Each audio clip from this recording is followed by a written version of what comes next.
What is up, guys? Brittany here with Brit's Hobby Shop, back for another video, and today we are going to be discussing the 1981 Denver penny. So let's get into the video.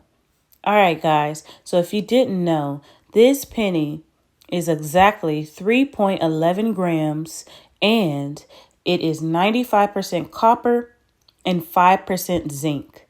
Now this coin was minted at the Denver Mint, and there are over 5 billion of the Denver Mint pennies that were minted into circulation.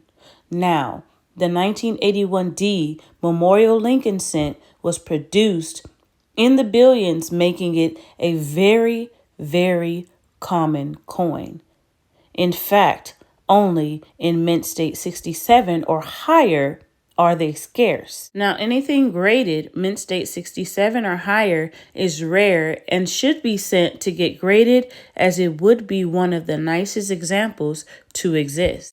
And so now I actually want to show you guys the price difference in a Mint State 67 and a Mint State 67 Plus. Now, both of these coins actually sold on the Heritage Auctions website, and you'll find that that Plus designation actually does make a big difference. Check this out.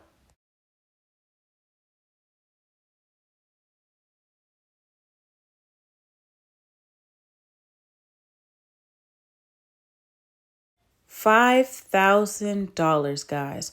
$5,000 difference in the price, all because it had that plus designation. So it really does pay to take good care of your coins. And I want to encourage anyone that may have a coin in mint state, gem mint condition. If you think you have one of these coins that are worth a lot of money, I encourage you to take it to your local coin shop and get it looked at. But yeah, guys, that's all I have for this video. I hope you enjoyed it. Don't forget to like, comment, and subscribe. Share this video with someone, and I'll see you guys in the next video. Peace.